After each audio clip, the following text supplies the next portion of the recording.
Silchar news 24 এ আপনাদেরকে স্বাগতম জানাই। আজ হলো 8 অক্টোবর মঙ্গলবার। আজকের কয়েকটি বিশেষ গুরুত্বপূর্ণ খবর নিয়ে আসলাম। আজকের প্রথম খবরটি হলো স্মার্ট মিটার নিয়ে রাজ্যে অনেক দিন ধরে প্রতিবাদ চলিতেছে। এবার রাজ্যের ডিমুর এলাকার স্মার্ট মিটারের গ্রাহকেরা স্মার্ট মিটার খুলে পিডিসিএল এর কার্যালয়তে জমা করে দিয়েছেন বলে খবর এসেছে। তার সঙ্গে এবার 15 দিনের স্মার্ট মিটারের বিল আসলো 39,000 টাকা।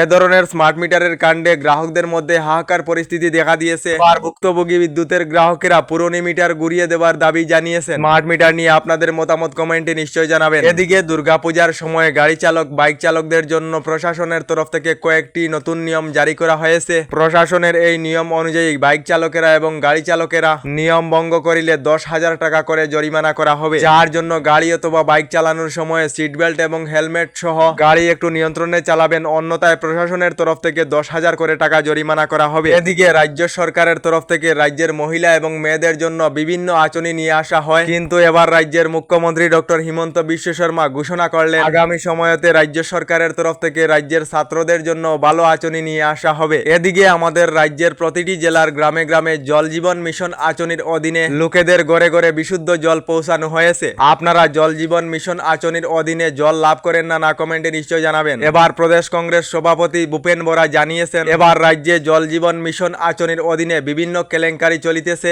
যার জন্য জল জীবন মিশন আঁচনির উপরে সিবিআই তদন্তের দাবি জানিয়েছেন প্রদেশ কংগ্রেসের সভাপতি ভূপেন বরা। এদিকে এয়ারটেল গ্রাহক সকলদের জন্য এয়ারটেল টেলিকম কোম্পানির তরফ থেকে একটি ভালো পদক্ষেপ নেওয়া হয়েছে। 1 অক্টোবর থেকে এয়ারটেলের তরফ থেকে আরম্ভ করা হয়েছে প্রোটেক্ট ইউর কাস্টমার, যার ফলে এয়ারটেল গ্রাহকদের কাছে স্পাম কল এবং ফ্রড কল আসা অনেকটাই কমে গিয়েছে। আপনারা কোন কোম্পানির সিম কার্ড ব্যবহার করেন কমেন্টে নিশ্চয় জানাবেন। এদিকে রাজ্যের চাকরি প্রত্যাশী যুবক যুবতীদের জন্য রাজ্য সরকারের তরফ থেকে একটি ভালো খবর ঘোষণা করা হয়েছে। আগামী বছরের মে মাসের ভিতরেই রাজ্য সরকারের তরফ থেকে আরো নতুন করে 50,000 চাকরি দেওয়া হবে। আগামী মে মাসের ভিতরেই রাজ্য সরকারের তরফ থেকে মোট 1.5 লাখ চাকরি কমপ্লিট করা হবে বলে রাজ্য সরকার থেকে জানানো হয়েছে। এদিকে রাজ্যের লাখ লাখ মহিলাদের জন্য এসেছে একটি জরুরি খবর। যে সকল মহিলারা মুখ্যমন্ত্রী উদ্যমিতা প্রকল্প অর্থাৎ এসএইচজি গ্রুপের অধীনে রয়েছেন, এই সকল মহিলাদের অনেকের প্রশ্ন রয়েছে যে মহিলা উদ্যমিতা প্রকল্পের অধীনে রাজ্য সরকারের তরফ থেকে বলা হয়েছিল 10,000 করে টাকা দেওয়ার জন্য।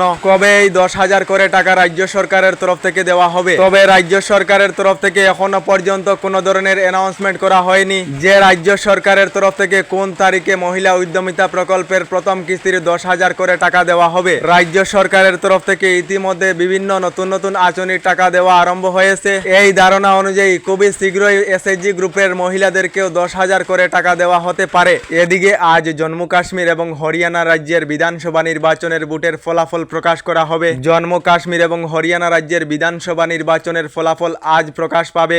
বিভিন্ন এক্সিট পোল এবং সমীক্ষায় কংগ্রেস অনেকটাই এগিয়ে রয়েছে।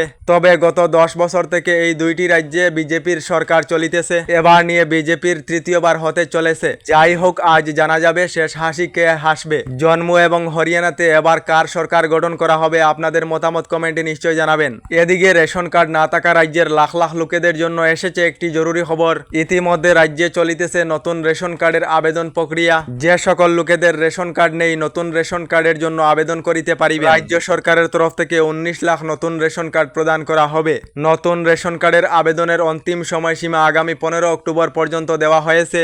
আপনারা নিজ নিজ পঞ্চায়েত কার্যালয়তে নতুন রেশন কার্ডের জন্য আবেদন করিতে পারিবেন বলে খবর এসেছে। আমাদের ডেইলি খবরগুলি ভালো লাগলে আমাদের ভিডিওতে লাইক দিয়ে চ্যানেলটিকে সাবস্ক্রাইব করে নেবেন।